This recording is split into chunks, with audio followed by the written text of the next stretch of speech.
Hello everyone! So kanina, bawal pala mag-video inside Landers. So pinagpatuloy ko na lang yung aking pamamasyal doon and bumili ako ng mga bagay-bagay and I will show you kung ano yung nabili natin in Landers. Low Carb haul. But yung iba, hindi naman talaga low carb. Hindi lang talaga siya pagkain. So tulad ng Q-tips. So nandun siya sa counter so I just bought this one. But most of what I bought are low carb. So meron tayong fresh strawberries. So fresh strawberries, nasa 6 grams of net carbs per 100 grams. So, depende sa size. This one is half kilo. Nasa ilan to? Siguro mga 20 pieces. So, divided by 5, mga 4 big pieces. Malalaki kasi yung strawberries na to. So, you can have 4 strawberries na mga ganito kalaki. And it can have about 6 grams of net carbs. Kasi nasa 6 grams net carbs per 100 grams of strawberries. And also, meron din akong biniling frozen strawberries. Yan, ginagawa na namin. Kasi gagawa kami ng milkshake, strawberry milkshake using yung strawberries. Tapos, meron akong biniling yogurt. So, this one is natural, unsweetened, non-fat yogurt. So, yung net carbs niya, mababa lang. Hindi ganun kababa, nasa 8 grams of net carbs. Para gagawa kami ng strawberry milkshake, strawberry yogurt milkshake. Para siyang frozen strawberries. So this one is galing sa, Pilipinas lang to Laguna Creamery. Yung kanyang ingredients is just non-fat milk, milk solids, and lactic acid culture. So, very natural. And meron akong binili din kesong puti. Hindi ko makita kung nasan yung kesong puti. But it's kesong puti and we will just eat this together with other foods. When it comes to cheese and dairies, nasa caution list yung cheeses because hindi lahat nakaka-tolerate ng cheese. Merong mga lactose intolerant, merong iba, especially sa females na merong problems with their reproductive health, nagkakaroon ng PCOS, merong hormonal problems. Sa mga lalaki naman, yung may mga prostate enlargement and signs of hyperestrogenism, yung nagkakaroon ng man boobs, so too much body weight, yung mga overweight, matataas yung fat stores. So, pwedeng mas mag-induce ng sobra-sobra pang estrogen sa katawan na hindi naman kailangan.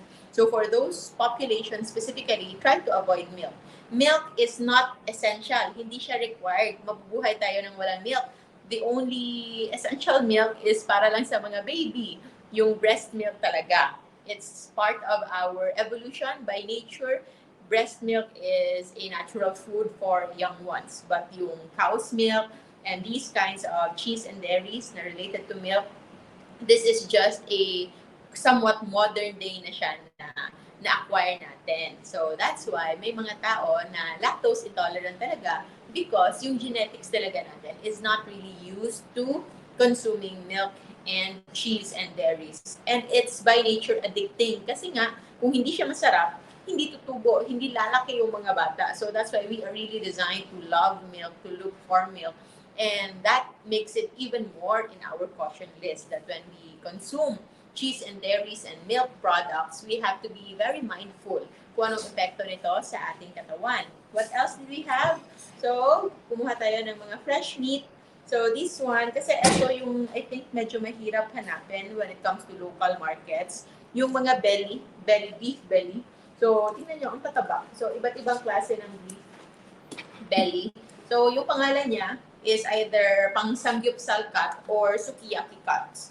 So, it's mostly a very fatty and thin slices. So, para siyang beef bacon and it's just plain raw. So, pwede lang siyang kainin. And half kilo, 1 kilo is 559. So, less than 600. So, half kilo would be about just 300. Or eto, 253 lang, half kilo na. So, mauubos mo ba yan in a day? I think kaya kong ubusin to. Kaya kong ubusin yung isang half kilo sa isang uman, 1 meal a day. What else? Yun nandito, ito, merong caution list, tapas. So, tapas is mga processed meats from mostly Spain. Na miss ko lang yung mga tapas sa Spain. So, yun, what else? Yung ating olive oil, extra virgin olive oil. Remember, the good kind of extra virgin olive oil, yung kaniyang sisidlan is darker in color, hindi yung plain, because it is protecting it from further oxidation, from other chemical changes na nadudulot ng heat exposure.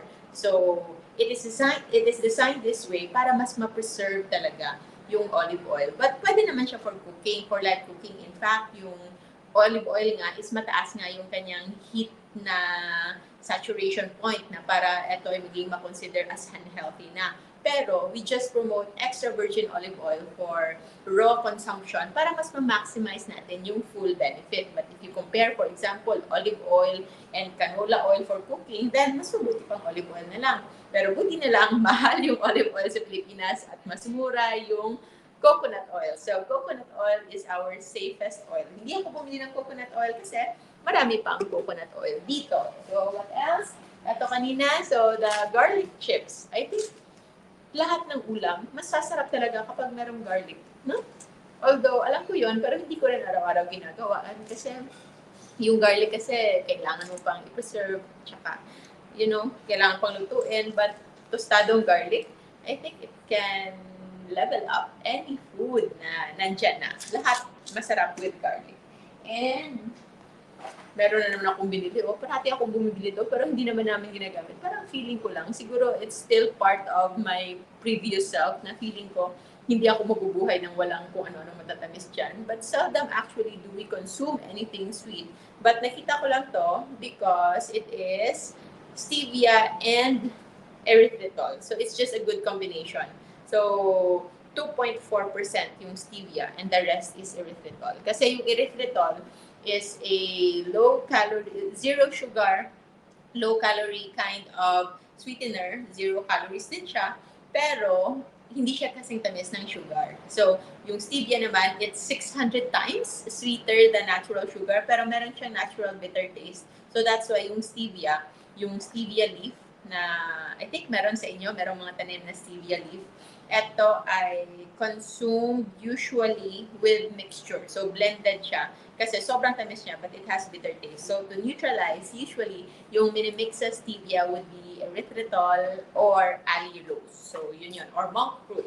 Yun yun. Pero if nakita ninyo stevia mixed with regular white sugar, then most likely, hindi siya ganun ka low carb. And what else? So, we have nuts. So, we have pecan nuts. Ito yung wala natin, no? So we have Brazilian, meron na tayong macadamia, meron tayong almonds, and walnut. So, eto na lang wala. Na marami pa rin. Medyo nag-hoard, no? Pero hindi na kasi ako babalik doon anytime soon. And tinignan ko rin to, yung keto snack mix. So, para lang siyang, actually, mixture lang siya.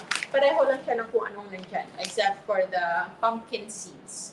So, it's low carb in a sense na puro nuts and seeds lang yung laman nito. And what else? We have spices. Ito, I think, yung makapagpapasarap ng ating buhay na all natural na mga seasoning. So, this is cayenne. We also have, at ito, hindi ko alam, taco seasoning. So, but it's mostly made of mga herbs and spices lang din. Pero especially blended para sa taco. If ever gagawa tayo ng mga tacos and shawarma, gusto ko talaga. And then ito din, and then ito din. So these are just herbs and spices para lang masaya yung aming meat kapag kinakain namin siya. And this one is Sazon Tropical. Hindi ko rin alam kung ano ito specifically. But ngayon ko lang siya nakita. But it looks interesting. And tingnan natin. Kasi when we eat different foods, yun talaga yung way to para nakatravel ka sa isang lugar. It's through food. So, tropical, nasa tropics naman tayo. Tingnan ko how they put a tropical seasoning na galing ito sa US. Tingnan natin if it will suit our taste kasi nasa tropical tayo. Meron akong binili for the first time. This is apple cider vinegar na juice. Apple cider vinegar na drink. Yung nasa caution list na dito kasi nilagyan nila ng honey.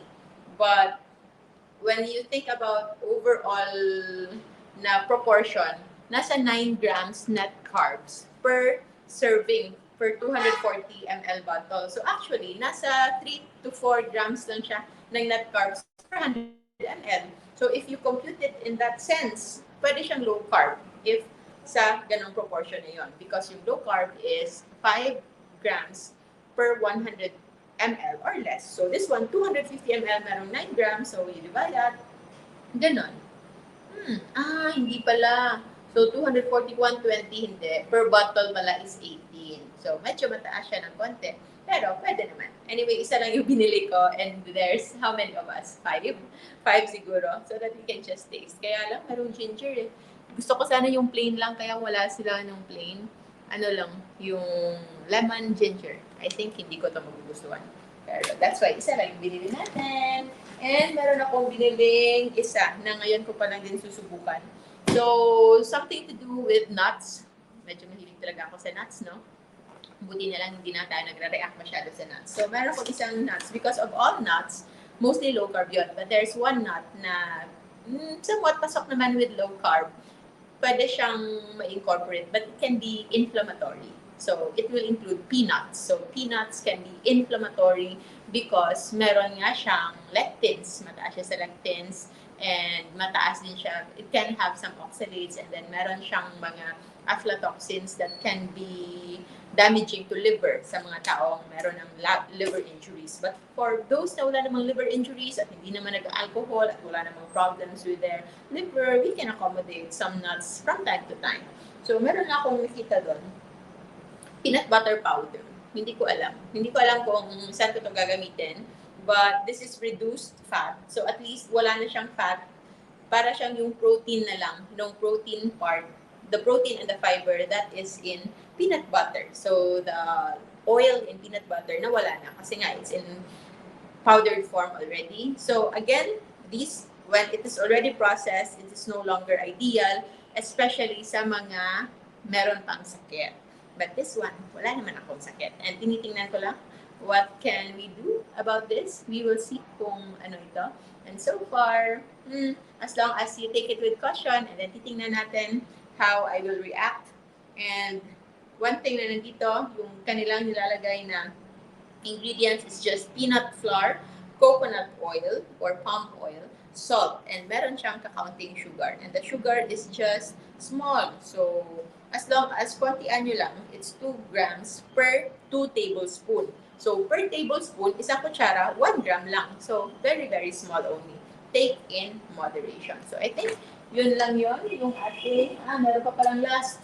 Eto pa. Meron pang last. And this is almond butter. Wala tayong almond butter. No? Nuts na naman. Sobrang dami. Yun talaga. Yun yung nagkamali na naman ako. Nag-grocery ako nang wala akong kain. Kasi meron talaga yan in psychology. That when you do your grocery, you do shopping na wala kang kain, na gutom ka, you tend to buy stuff that you don't need. So, yun yung again na naman, nagkamali tayo, nag-grocery tayo ng hindi gutom. Kaya kung ano-ano yung nabili na hindi naman gano'n ka-essential.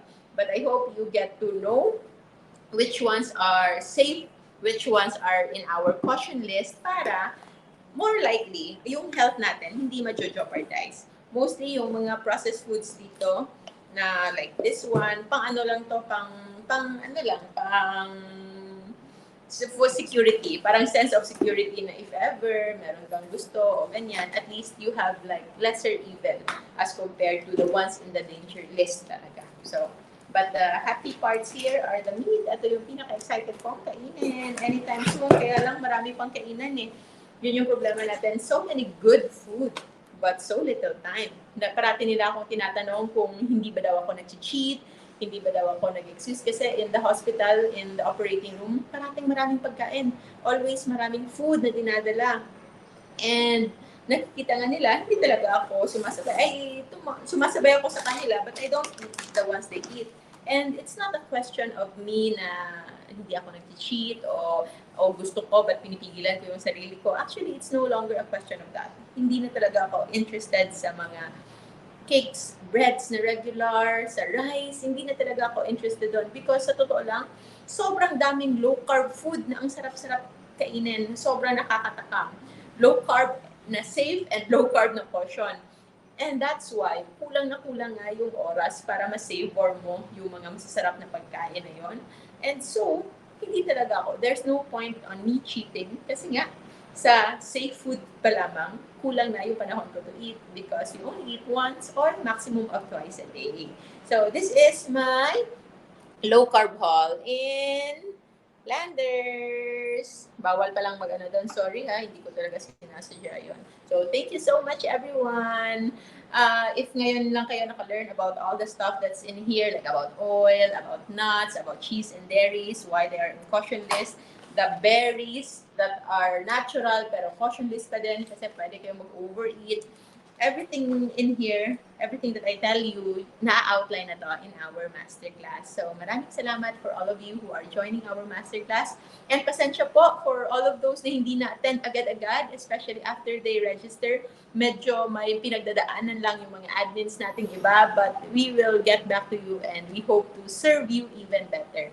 We value everyone who is enrolling in the masterclass, even those that are not enrolling, of course. But the moment you are enrolled, you are valued even more kasi lifetime po yung ating connection. So, thank you so much everyone.